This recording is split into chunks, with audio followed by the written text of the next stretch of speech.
Amém, glória a Deus. Carta aos Filipenses.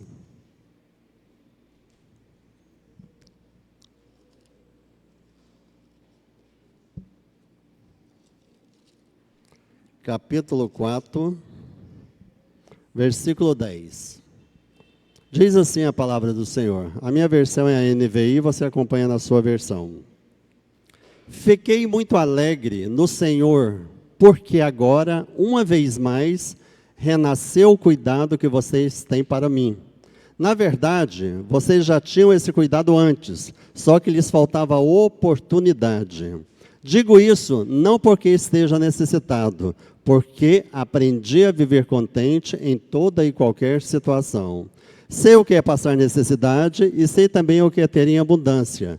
Aprendi o segredo de toda e qualquer circunstância, tanto de estar alimentado como o de ter fome, tanto de ter em abundância como de passar necessidade. Tudo posso naquele que me fortalece.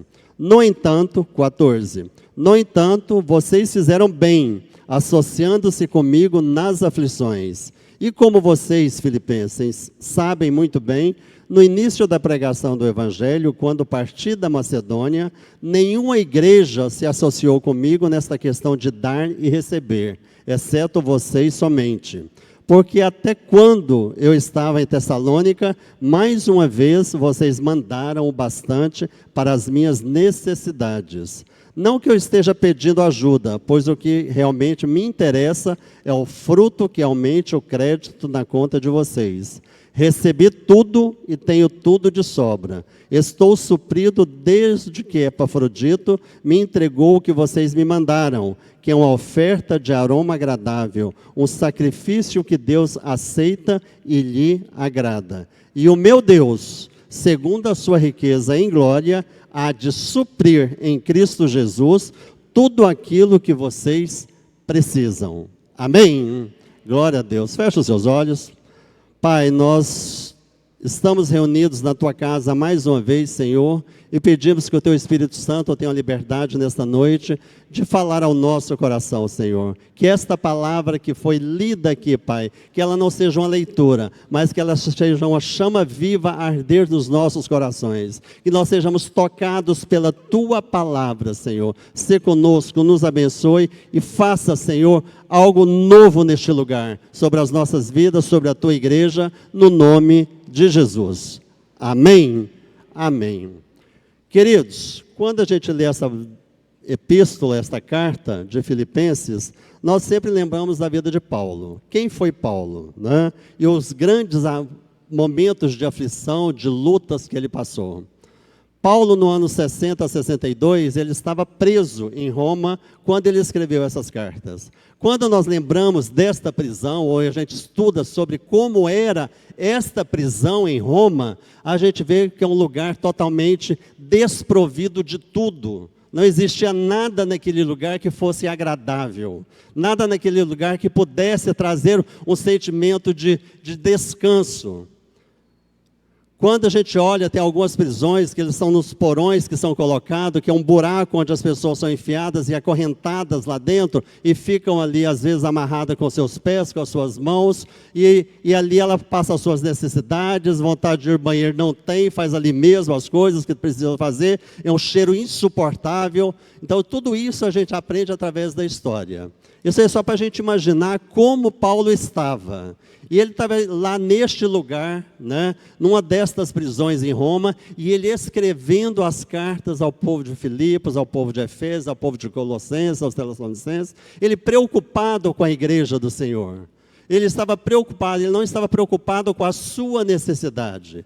Então ele está aqui nos ensinando sobre algo muito importante, sobre contentamento. É difícil a gente falar sobre isso, né? Porque a gente sempre não é contente com aquilo que a gente tem, a gente não é satisfeito com aquilo que está nas nossas mãos, a gente está sempre reclamando. A gente está sempre falando sobre isso. Mas este é um grande desafio para as nossas vidas no mundo de hoje. Porque o mundo de hoje não é satisfeito de forma alguma com a sua vida, com o que você tem, com os bens que você tem, com as riquezas que você tem, com a sua vida espiritual também, com aquilo que você tem. A gente nunca é satisfeito. Isso nos faz lembrar sobre isso, sobre a história de Paulo. Paulo estava num lugar totalmente desprovido de tudo, e ali ele estava alegre, contente, vivendo o melhor de Deus na vida dele, porque ele sabia qual era a missão, qual era o propósito de Deus para a vida dele. Ele estava ali cumprindo, ficou 2 anos na prisão. A gente vai ler sobre Paulo, vamos ver que no ano 62 ele foi solto. Não é que ele foi solto da prisão, mas logo depois veio em 64, quando Nero assumiu esse governo, que prendeu Paulo de novo, e quando ele foi morto e decapitado. Mas neste momento aqui, neste lugar que ele estava, Paulo estava escrevendo, como preso de Roma, ficava acorrentado a um lugar, com os soldados ao seu redor ali, vigiando ele 24 horas por dia, e ele estava em paz. Em paz. Se você voltar um pouquinho no versículo 7, vai falar sobre a paz de Deus. No versículo 7 diz assim... Versículo 7. E a paz de Deus, que excede todo o entendimento, guardará o coração e a mente de vocês em Cristo Jesus. E lá no versículo 9, ele diz, e o Deus da paz estará com vocês. Então nós temos a convicção, a certeza, que naquela realidade que Paulo estava vivendo, o Deus da paz e a paz de Deus era com ele.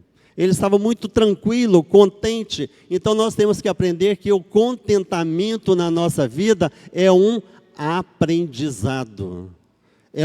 A gente tem que aprender, nos moldar, nós temos que nos policiar e aprendendo com o Senhor sobre contentamento. Aprender a viver contente, aprender a estar contente da forma que o Senhor nos colocou, do jeito que o Senhor está nos tratando. Não é porque um tem mais e outro tem menos. Às vezes um tem mais, um tem menos, porque o Senhor está fazendo isso, nos levando a uma condição de entendimento sobre o que é estar contente com o Senhor. Então, nesta noite, eu quero compartilhar com você uma palavra que se chama a arte do contentamento. Porque o contentamento é uma arte na nossa vida. Porque nós não somos contentes com o que temos, não agradamos com o que temos. Então, no versículo 10, numa outra versão, diz assim, alegrei-me sobremaneira no Senhor. Talvez seja a sua versão. Alegrei-me sobremaneira no Senhor. Ou seja, Paulo ilustra com a sua própria vida, o contentamento que ele queria que os crentes de Filipos tivessem. Ele estava mostrando para aqueles crentes, através da sua carta, que ele estava muito alegre, não nesse lugar que ele estava, mas com a condição que os seus irmãos em Filipos estavam. Contente significa estar satisfeito, é ter o bastante. O bastante para quê? Para suprir as suas necessidades. E quando a gente fala sobre isso, a gente pensa que estar contente é ser independente, é não ter necessidade ou auxílio de nada. A gente pensa que estar contente é usar esse termo para poder falar, olha, eu não preciso da ajuda de ninguém, porque eu mesmo me satisfaço. Eu mesmo supro as minhas necessidades, eu mesmo sou capaz de atender aquilo que eu quero.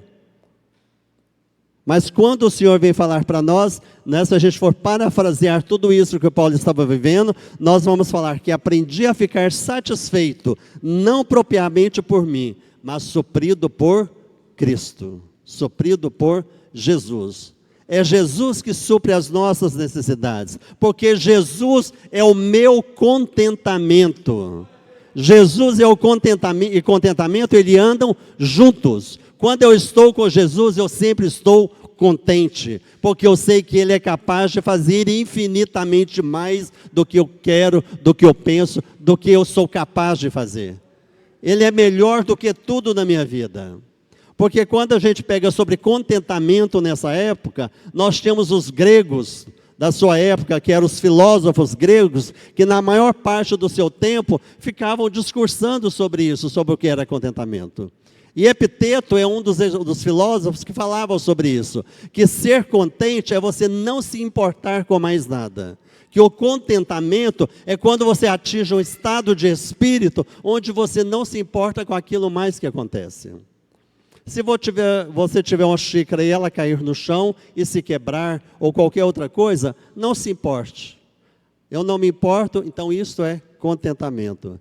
Depois, se você tiver um cão, um cavalo, um outro animal e ele morrer, também, se você não se importar, isto é contentamento. E ele também fala que se por último, você for ferido, machucado, diga, eu não me importo. Eu não me importo com a vida do meu irmão, eu não importo com a vida da minha irmã, eu não importo com a vida da minha mulher, dos meus filhos, porque eu não me importo, porque isso se é contentamento. Este é um estágio onde que você pode ver todas as coisas e não se importarem. Mas não é isso que Paulo fala para nós. Não é esse tipo de contentamento que Paulo está falando. Paulo está falando para nós algo muito diferente. Que estar contente é quando você fica sensível ao outro. Quando você vê a necessidade do outro e você tem satisfação em cumprir, em atender, em socorrer o seu irmão, socorrer a sua igreja, socorrer aquele povo que está necessitado. Isso é contentamento. As cartas de Paulo são cartas de amor escritas às igrejas. Todas as cartas que Paulo escreveu foram cartas destinadas ao povo pelo amor que ele sentia aquele povo, ou pelo amor que ele sentia a cada uma daquelas igrejas. Isso vem falar ao nosso coração. Paulo nunca assumiria uma atitude que fosse dizer, eu não me importo com você. E Paulo pergunta para nós, e como é a nossa posição diante da realidade que a gente vive? A gente tem se importado com as pessoas, nós temos se importado com as pessoas que estão à nossa volta, os que estão na nossa família, os nossos entes queridos, todas as pessoas que estão junto conosco, eu me importo com eles? Porque se eu me importo, eu estou falando igual Paulo. Eu não estou preocupado com a minha necessidade imediata. Eu estou preocupado em atender aquilo que é forte, aquilo que realmente precisa ser tratado. Paulo está nos ensinando aqui o que é contentamento. Como eu posso alcançar esse contentamento. E a primeira coisa que nós vamos aprender, como nós podemos alcançar o contentamento. Como a arte do contentamento pode ser contemplada na minha vida. No versículo 11 ele diz, aprendi a viver contente. E no 12 ele fala para nós que ele já tem experiência. Quando ele vem fazer isso, ele vem falar para nós, olha, eu aprendi a viver contente em toda e qualquer situação. Não é porque eu tenho muito ou porque eu tenho pouco. Não é porque eu não sei o que é riqueza ou eu não sei o que é pobreza. Já passei por todos esses estágios da minha vida. Todos que conhecem a história de Paulo sabem de onde que ele saiu e o que ele era. Como pessoa, como judeu, como romano, como uma pessoa que vinha de uma cultura e vinha de uma classe social que fosse abastada. Mas isso para ele naquele momento, depois de conhecer a Cristo, ele conheceu o Cristo aos 29 anos de idade e caminhou durante esse tempo até quase a sua morte, servindo ao Senhor, e cada dia que passava, ele aprendia mais a estar contente no Senhor. Não estou dizendo que a gente não pode suprir as nossas necessidades, que a gente não pode ter alguma coisa. Eu estou falando que nós temos que aprender sobre contentamento, o que a Bíblia nos ensina. Aprendi a viver contente. Por que Paulo aprendeu a viver contente? E por que ele disse que já tinha experiência? Porque tudo o que ele viveu na vida foi capaz de ensiná-lo. Por isso que eu disse que o contentamento é um aprendizado na nossa vida. Nós aprendemos a cada luta, a cada conquista, a cada derrota, a cada vitória, a cada fracasso, a gente aprende sobre contentamento. Porque a primeira coisa que nós vamos aprender, que para alcançar o contentamento, é a confiança na providência de Deus. A confiança na providência de Deus. Versículo 10. Alegrei-me sobremaneira no Senhor, porque agora, uma vez mais, renasceu o cuidado que vocês têm para mim. Na verdade, vocês já tinham esse cuidado, só que lhes faltava oportunidade. Quando nós lemos essa carta aqui, nós vamos entender que quando Paulo escreveu essa carta, já fazia 10 anos da primeira vez que ele tinha ido a Filipos. Ele tinha visitado a cidade de Filipos, lá em Atos 16, tem a primeira visita de Paulo. Foi 10 anos atrás, né, quando ele conheceu Lídia, quando ele, através da sua palavra, do evangelho que foi pregado, ela se converteu e, através de Lídia, uma igreja foi fundada em Filipe. Quando nós vamos ver também que quando ele estava em Filipe, a cura de uma menina que estava jovem, estava possuída, como adivinhadora, lá no versículo, em Atos 16, versículo 16, fala sobre isso, que Paulo expulsou aquele espírito, e quando ele expulsou aquele espírito, os proprietários daquela menina ficaram muito chateados, muito magoados, e mandaram ele para a prisão. E quando ele chegou na prisão, ele não se importou com aquela situação. Ele apenas, Paulo e Silas, cantavam e louvavam ao Senhor na prisão. E o que Deus fez naquele momento? Todas as portas se abriram, as correntes caíram, foram as correntes de Paulo. Paulo estava acorrentado e preso os seus pés, as suas mãos, e as correntes foram quebradas, foram, destruídas, caíram no chão. E a gente fala, foi só as correntes de Paulo que aconteceu isso? Nós vamos ver na palavra de Deus que todos os prisioneiros foram libertos. Todos os prisioneiros ficaram livres das suas correntes. E quando a gente lê sobre isso, o carcereiro fica doido, né? O carcereiro fala, e agora que vai morrer sou eu. Mas Paulo fala, para, eu estou aqui. E aquilo se deu através desta atitude de Paulo, não é porque as portas se abriram, as correntes caíram no chão e Paulo saiu fugindo. Ele não tinha motivo para fugir, porque ele sabia qual era a confiança que ele tinha no Senhor. Ele sabia no Deus que ele confiava. Há 10 anos atrás, ele já tinha experiências com Deus. Quando ele chegou, que ele estava agora na prisão em Roma, não foi diferente. Não foi porque o lugar era pior, ou a prisão era pior, ou o buraco era pior. Ele foi motivado porque ele tinha no coração dele a confiança que ele tinha no seu Deus. É por isso que ele diz, agora, uma vez mais. Ou seja, olha, o Senhor olhou para mim, mas agora, uma vez mais, o Senhor vai providenciar tudo o que eu preciso. Agora, uma vez mais, o Senhor vai trazer e suprir as minhas necessidades, naquilo que eu preciso para agora.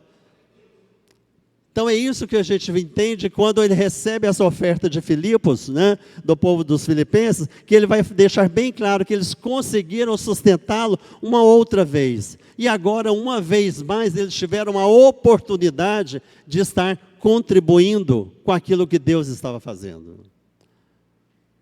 Porque Paulo, quando fala sobre Paulo, nós vamos ver que Paulo nunca fugiu do propósito e da sua missão de servir ao Senhor. Paulo tinha confiança na providência de Deus. Ele não entrou em pânico. Ele não ficou desesperado. Ele estava certo que no devido tempo, Deus traria providência, resolveria aquela situação e as suas necessidades seriam satisfeitas. Como eu disse que não foi nesta época que Paulo morreu. Ele ficou 2 anos na prisão. E os 2 anos ele ficou ali, escrevendo, orando, clamando pelos seus irmãos, que estavam nas províncias, estavam nas cidades da Ásia. Então a gente entende que contentamento vem de aprender. Nós temos que aprender a confiar em Deus. Porque Deus é soberano. A soberania de Deus está sobre tudo. Se quando nós entendemos que Deus é soberano e que a mão dele está sobre a minha vida e sobre a sua vida, nós vamos aprender a confiar que ele é capaz de cuidar de cada um de nós. É este Deus que está presente neste lugar. É este Deus que se faz presente na nossa vida. Porque quando nós pensamos na complexidade da vida, nós vamos entender o que eu posso acrescentar na minha vida. Hoje nós estamos aqui reunidos, louvando, agradecendo ao Senhor, um dia a mais para glorificar o nome do Senhor. Amanhã eu não sei se eu estou aqui, mas o Senhor sabe. E Ele pode fazer muito mais do que eu peço, do que eu penso, do que eu creio. É Ele que acrescenta, é Ele que faz. Quando nós olhamos por este prisma, né, nós percebemos que nós somos muito estúpidos, ignorantes, de pensar que nós, por nós mesmos, podemos fazer alguma coisa. Não adianta eu sair daqui para qualquer outro lugar, se eu não tiver Deus no meu coração. Porque onde eu estiver, os problemas estarão comigo. Você não deixa os problemas para trás porque você muda. Você leva tudo com você. Mas eu tenho certeza que quando você tem este Deus com você, onde você estiver, se a sua confiança estiver no Senhor, todas as suas necessidades serão supridas. E você vai aprender a viver contente. Aprendi a viver contente. A vida é dura, mas você acha que é dura só para você? É dura para o pastor também. A gente sofre, a gente chora, né? A gente crê que Deus vai fazer, no tempo certo Ele vai fazer.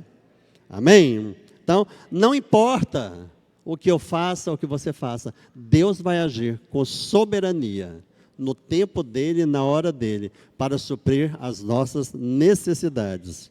E a vida de Paulo é um exemplo para mim e para você.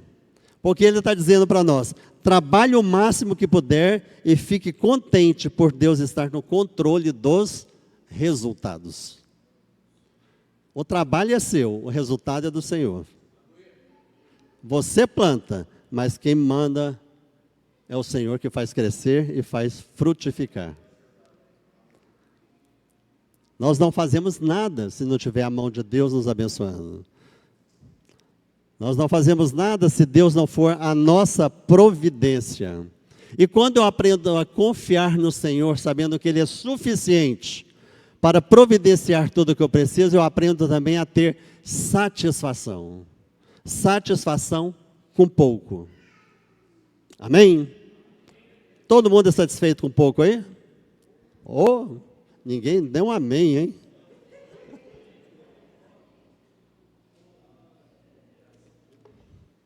Olha, versículo 11 e 12, diz assim, digo isto, não porque esteja necessitado, porque aprendi a viver contente em toda e qualquer situação. Sei o que é passar necessidade e sei também o que é ter abundância. Paulo se alegrou com a generosidade do povo da igreja de Filipos. Por que ele se alegrou? Porque era uma igreja pobre. Uma igreja que não tinha nada, mas eles uniram para poder servir a Paulo naquele momento. Ele ficou satisfeito, porque na realidade, eles falaram assim, olha, eu tenho tudo o que eu preciso, né? A minha necessidade aqui é mínima, nesse buraco que eu estou, nesse porão que eu estou, né? Eu tenho o suficiente aqui para estar neste lugar. Mas o que vocês me mandaram é muito importante, porque a importância, a satisfação que eu tenho, não é pelo que você mandou, mas para aquilo que você está fazendo para Deus. Aquilo que está sendo acrescentado. Porque eu sei ter abundância, eu sei ter fartura, mas eu também sei passar necessidade. Eu sei viver com pouco. Então a satisfação com pouco é isso, é você saber que mesmo no pouco, né, Deus está contigo. Que mesmo no pouco, Deus se faz presente na sua vida. E quando a gente não aprende a agradecer no pouco que a gente tem, você nunca vai ter muito. Como é que Deus vai pôr muito na sua mão se você não é capaz de viver com pouco? Porque quando Deus põe muito na sua mão, você foge dele.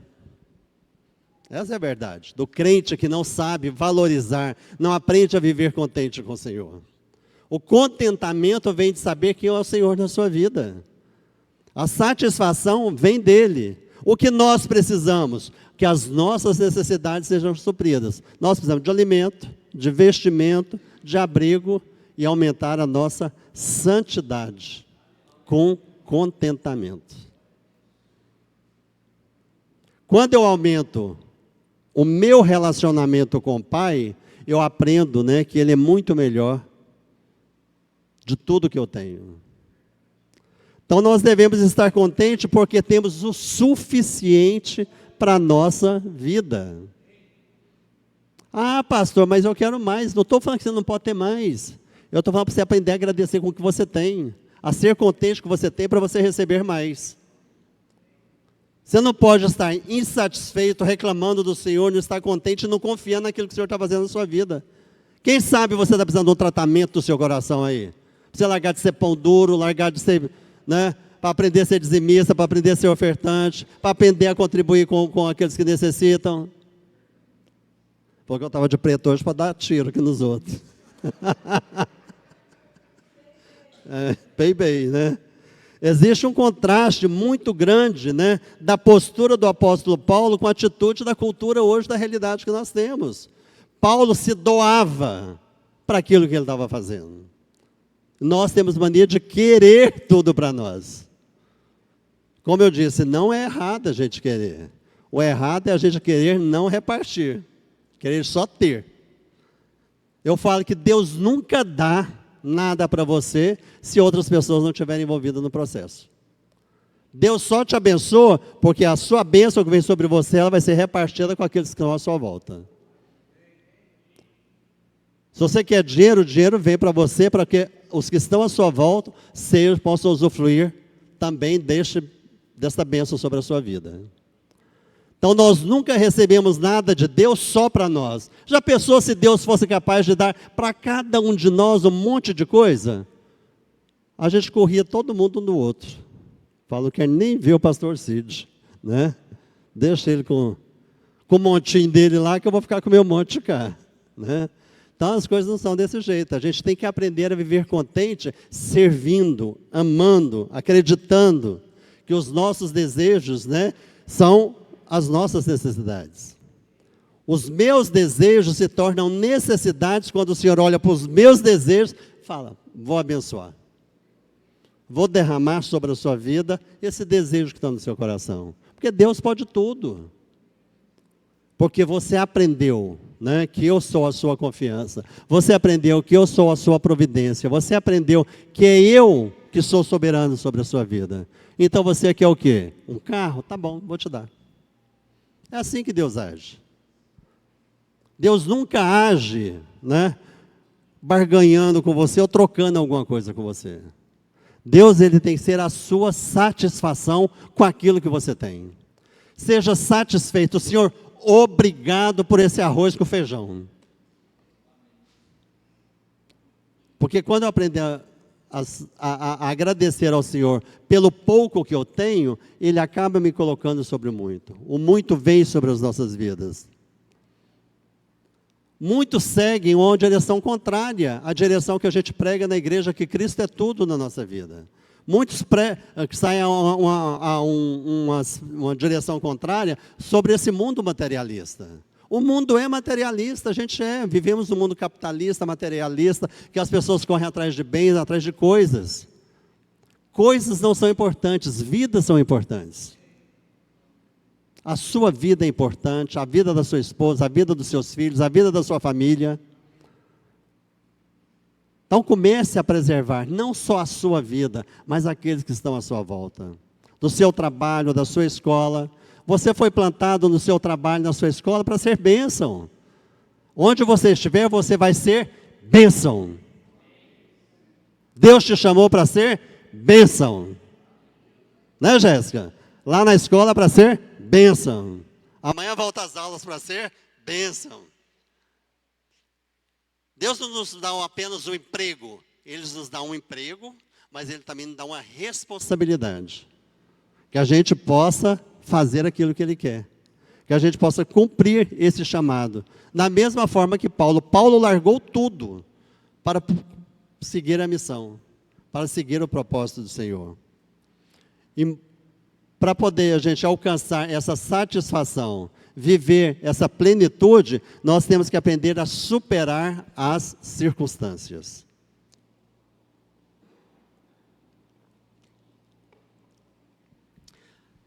Muitas situações ou situações desesperadoras, elas roubam o nosso contentamento. Pode ser doença, pode ser dinheiro, pode ser emprego, pode ser relacionamento. Algumas situações difíceis, elas roubam o nosso contentamento, mais do qualquer outra coisa. Nós perdemos o nosso senso de satisfação e paz quando deixamos as circunstâncias tomarem conta da nossa vida.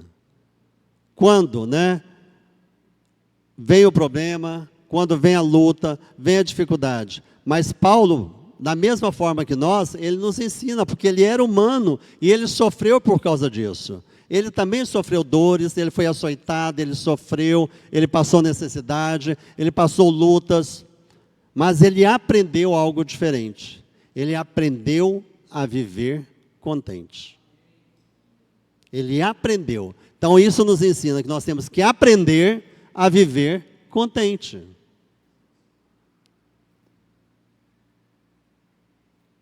Nós temos que aprender a viver contente quando? Ele fala para nós, em toda e qualquer situação. Eu sempre olho e falo que as situações de deserto, as situações desafiadoras, ela vem para nos moldar, para nos tratar do nosso orgulho, da nossa ira, do nosso ciúme. Então, algumas situações vêm para tratar a nossa vida. E nós, como cristãos, não podemos nos sentir contentes de qualquer jeito, ou de qualquer forma. Está difícil, mas está bom. Está difícil, mas eu sou alegre porque o Senhor está fazendo. Eu creio que Ele está mudando a situação. Por isso que Colossenses 3, capítulo 2, fala para nós, pensai nas coisas do alto, não nas coisas daqui da terra. Porque quando eu penso nas coisas do alto, as coisas da terra acontecem. Quando eu faço aquilo que Deus está mandando eu fazer, olhando para aquilo que Deus está me direcionando, as coisas aqui acontecem. Amém? 2 Coríntios 11, 23, 33 fala, a nossa leve e momentânea tribulação produz para nós eterno peso de glória, acima de toda comparação, não atentando nós para as coisas que se veem, mas para aqueles que não se veem, porque as coisas que se veem são temporais. O que eu vejo passa, a cadeira acaba, mas as coisas que eu não vejo são eternas. Deus está preocupado comigo e com você para aquilo que é eterno. Qual a perspectiva que eu tenho sobre eternidade?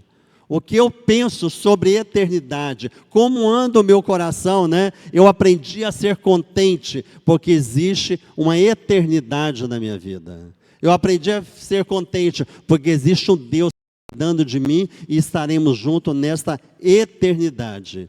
A situação que eu estou enfrentando, ela é temporária, ela vai passar. A crise vai passar, a dor vai passar, a luta vai passar, a doença vai passar, tudo vai passar. Mas na eternidade nós estaremos plenamente satisfeitos com o Senhor. Então nós temos que aprender a ser contente com o Senhor, a ser contente no Senhor, porque também é Ele que tem nos sustentado. Ele nos sustenta pelo seu poder. Somos sustentados pelo poder de Deus. Versículo 13, a gente gosta muito de usar isso, Tudo posso naquele que me fortalece. Sim ou não? Tudo posso o quê? A gente fala isso, tudo posso naquele que me fortalece. Eu tudo posso ter, tudo eu posso adquirir, tudo eu posso querer, tudo eu posso fazer naquele que me fortalece? Não. Tudo eu posso administrar naquele que me fortalece.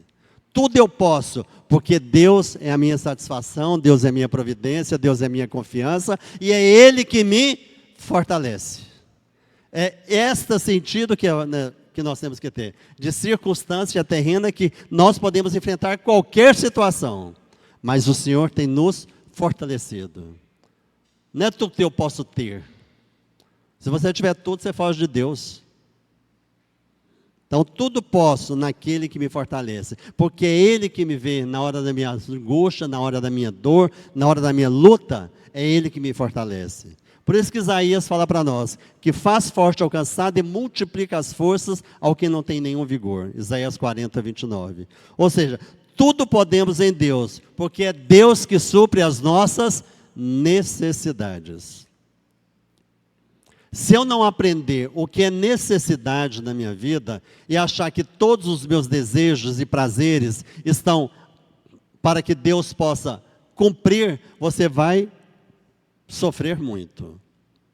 Nós temos que aprender que necessidade, Deus supre todas. É Deus que supre a minha e a sua necessidade. É Deus que nos faz fortes diante da situação. É Deus que nos sustenta diante das adversidades. É Deus que faz a gente atravessar o rio, mesmo crendo que eu vou afundar. Mas Ele pega na minha mão e me faz atravessar. Porque se eu não tiver essa convicção de quem é o meu Deus, eu não sei a quem eu sirvo. Eu não confio nele. Então, quando eu confio no Senhor, eu creio no Senhor, eu sei que Ele é capaz de mudar qualquer circunstância. Quando eu creio que o Senhor é Ele que supre a minha necessidade, não importa qual necessidade. Não importa o que seja, está nas mãos dEle. E é Ele que vai fazer. Filipenses 4,19 diz, e o meu Deus, segundo a sua riqueza em glória, há de suprir em Cristo Jesus cada uma de vossas necessidades. Deus suprirá as nossas necessidades. Está aqui na palavra dele. E Ele não mente. Então não é o meu desejo, é a minha necessidade. O meu desejo pode até virar um prazer na mão do Senhor. E Ele fala, não, vou abençoar esse menino.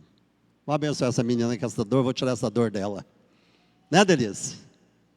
Mas ela está lá, firme no Senhor. Sabendo que Ele vai suprir esta necessidade. Se é para operar, que opere. Que a mão do Senhor esteja contigo. Mas existe um propósito de confiança no Senhor. Confiança naquilo que Ele está fazendo. Deus, às vezes, é excepcional na nossa vida. Ele não só nos supre a nossa necessidade, mas Ele nos acrescenta, nos agracia, igual pai. É pai mesmo. Né? Gosta de dar presente, gosta de suprir as necessidades e gosta de dar um pouquinho mais. Deus pode dar não só o que Ele promete, mas muito mais do que Ele quer. Não só o que você quer. E que nós temos que aprender também que a preocupação com o bem-estar um dos outros. Nós devemos nos preocupar. Se você vive para si mesmo, você nunca vai estar contente. Ponha isso no seu coração. Se você viver apenas para você, você nunca vai estar contente, porque você nunca vai conseguir satisfazer todas as suas vontades e todos os seus desejos. Muitos que deixam de experimentar o contentamento é porque desejam que o seu mundo seja exatamente do jeito que ele quer. Muitas pessoas não experimentam esse contentamento que vem de Deus porque ele idealiza um mundo só seu. Um mundo que ele constrói, né? Tipo Lego, vai construindo o que quer, né? E achando que a vida é desse jeito. A vida não é. A vida é feita de construções, sim, né? Mas passo cada dia e Deus vai nos acrescentando em experiência, em autoridade, em satisfação, em santidade, em entrega. E através disso Ele vai nos enriquecendo de outras formas, nos dando prazer. Por quê? Porque eu me preocupo que o que eu tenho, como eu disse, o que Deus coloca na sua mão, Ele não coloca só para você usufruir. Ele coloca para que você possa ser abençoador. Se você não aprende a ser abençoador,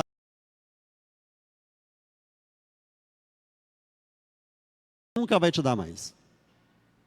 Você pode até trabalhar, você pode até ter riqueza, mas você não vai ter contentamento. Porque o contentamento vem de Deus. Quantas pessoas que têm tudo na vida, que têm riqueza, que têm tudo, que têm posse, mas não são contentes, não são alegres, são vazias. Porque não existe Deus na sua vida. Porque eu posso ter todas essas coisas, mas se eu tiver Deus na minha vida, eu tenho certeza que o contentamento se faz. E eu só vou ser contente servindo aquilo que Deus me chamou para servir. Todos nós somos chamados para servir. Como eu disse lá, Epiteto era um filósofo grego que ele vivia como escravo na sua época. Era um filósofo, fala, nossa, grande coisa que ele era, um filósofo grego. Mas ele vivia como escravo em Roma. Agora nós somos escravos de Jesus. Nós somos escravos de Deus. Deus é aquele que nos traz para junto dele para nos dar satisfação e plenitude. Você pode querer fazer o que quiser na sua vida. Você pode até fazer contentamento se Deus não estiver presente. Quem já passou por essas experiências, se encontrou com o Senhor, né, só depois sabe disso, que o contentamento só vem depois do encontro com Jesus. Porque Jesus transforma a nossa vida. Ele transforma a nossa caminhada, transforma o nosso ponto de vista. O nosso prisma, a gente olha para um lugar que às vezes não é isso que Deus quer. Quando a gente aprende a olhar para aquilo que Deus está fazendo, para aquilo que Deus quer, contentamento na nossa vida. O contentamento vem da satisfação plena de Deus. Não é pelo que você tem. Você pode ser um empresário, pode ser possuir bens, pode ser um punhado de coisa. Mas se Deus não for presente na sua vida, você vai ter uma vida vazia, uma vida sem Deus, uma vida onde as dificuldades nunca deixarão de existir. Porque você sempre vai querer mais daquilo que você tem. Então a gente vai aprender que aprender a viver contente não é com tudo que eu tenho, não é tendo mais. Eu tenho que aprender a viver contente com aquilo que eu já tenho. Eu já sou contente com o que eu já tenho. E eu me preocupo com o bem-estar daqueles que estão à minha volta. O problema é que nós vivemos conectados em coisas e não em relacionamentos. A nossa vida está no iPhone, né? Está no novo modelo que está surgindo, né? O Galaxy que está saindo, que lançou ontem, o 24, que o 23 já não serve mais, né? As nossas conexões são todas online, não são mais presenciais. Esse momento presencial, ele pode até ter, né? Até a igreja tem um momento para se reunir. Mas por que eu vou todo domingo? Eu posso ir só um domingo no mês, né? Eu posso assistir online, tem lá na televisão, né? Mas isso não é conexão. Deus é aquele que gosta de se conectar com pessoas. Deus é aquele que se preocupa com você. E da mesma forma, Ele quer que você se preocupe com o seu irmão. E você não pode se preocupar com o seu irmão se você não estiver presente na vida dele.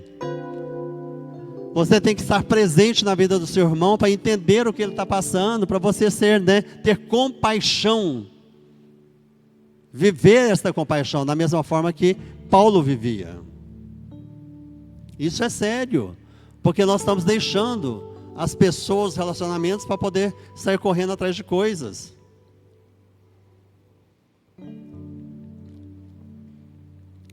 Tem um livro que chama As 7 Razões da Vida de um Homem, né, de Patrick Morley. Ele diz assim: muitas vezes sou bombardeado por pedidos urgentes, que exigem respostas urgentes, a problemas urgentes, com consequências urgentes. Eu tenho a impressão de que o mundo deixará de girar em torno do seu eixo, a não ser que eu, pessoalmente, o movimente. Quando paro para analisar o significado dessas coisas, aparentemente urgentes, reconheço que há muita palha, pouco trigo e uma imensa corrida atrás do vento. O que é que nós podemos aprender com isso? A gente tem tanta coisa urgente para fazer, que a gente não corre atrás daquilo que é necessário, daquilo que é primordial, daquilo que é prioridade na nossa vida. Nós deixamos as prioridades para poder viver qualquer coisa, qualquer aventura. E tudo se torna palha, que vai com o vento. Então nós temos que entender que aprendi a viver contente. Paulo, lá em Filipenses capítulo 1, versículo 9, ele diz que ele orou para que o amor de um pelos outros fossem abundantes. Ele orou para que os irmãos pudessem amar uns aos outros. E às vezes nós temos que aprender isso, a olhar para o nosso irmão e orar por ele, olhar por aqueles irmãos, orar pela igreja, orar para o corpo de Cristo, para que este amor possa crescer. Ele desejou que, em vez de viverem centrados em si mesmos, eles tivessem preocupação com o bem-estar um dos outros. E este foi o exemplo que o apóstolo deixou para eles e para nós. Independente das suas circunstâncias, Paulo confiava na providência de Deus. E ele queria que os filipenses soubessem algumas coisas, que também serve para nós. Que eles tiveram uma atitude nobre ao suprir aquela necessidade dele lá. Não que ele precisasse, mas a atitude foi nobre. Uma igreja pobre, que não tinha condições, mas que se preocupou com o bem-estar do apóstolo naquela situação que ele estava. Eles fazem parte de uma igreja pobre, e Epafrodito chegou ali naquele momento e supriu aquela necessidade, quando ele estava em Roma. Então Paulo ficou assim, impressionado com a tamanha generosidade do povo de Filipos. Então ele escreve essa carta para falar: olha, meu irmão, eu amo você, me preocupo com você, me preocupo com a igreja que foi feita, levantada aí em Filipos. E este amor é tão grande que eu estou aqui preocupado em te instruir a crescer. Eu estou te preocupado aqui com você, como você vai fazer, porque eu sei que você é uma igreja pobre, que você não tem condições. Não se preocupe comigo, mas essa preocupação sua encheu meu coração de alegria, porque tudo isso que você fez, Deus vai fazer muito mais na sua vida, porque é Deus que faz. Filipenses 4,17: não que eu tenha procurado donativo, mas o que realmente me interessa é o fruto que aumente o vosso crédito.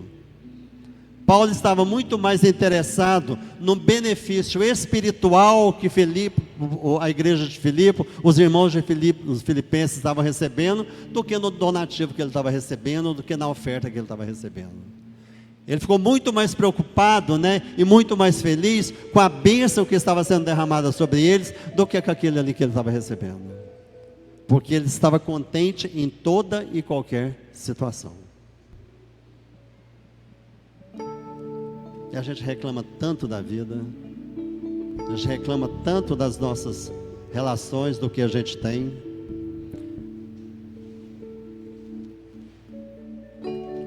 Então, estar alimentado, satisfeito e confortável não era a principal preocupação de Paulo naquele momento.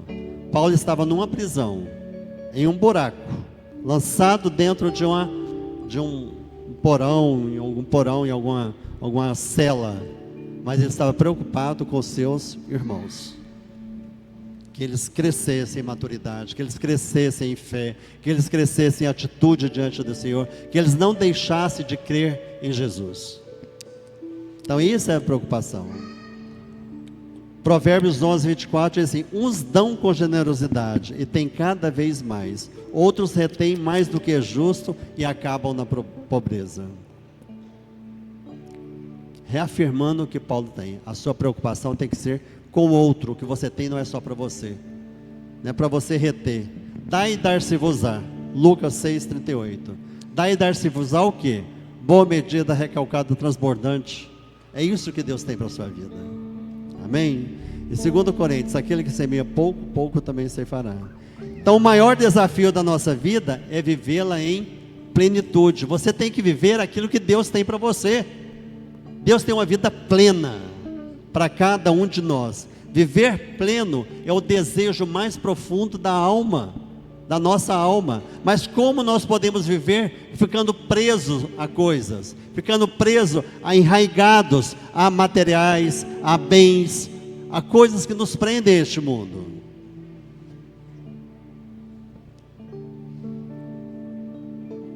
Por que estás abatido, minha alma? Por que te perturbas dentro de mim? Nossa alma só anda abatida, preocupada, porque a nossa confiança não está no alto. A nossa alma está abatida, porque a minha preocupação é sempre comigo. Mas Paulo está nos falando, aprenda a viver contente. Tenha alegria no que você está fazendo, tenha alegria na vida que você tem. Aprenda a viver, mesmo estando passando por uma dificuldade. Aprenda na dificuldade. Está passando pelo deserto? Aprenda com o deserto. Eu falo que deserto é pedagógico na vida de cristão. Só quem não é crente que não entende o que é deserto. Quem é crente passa pelo deserto e fala, Deus está me ensinando. O final da história é essa, Deus está me ensinando, para que eu possa crescer, que eu possa amadurecer, que eu possa viver aquilo que Deus tem para mim.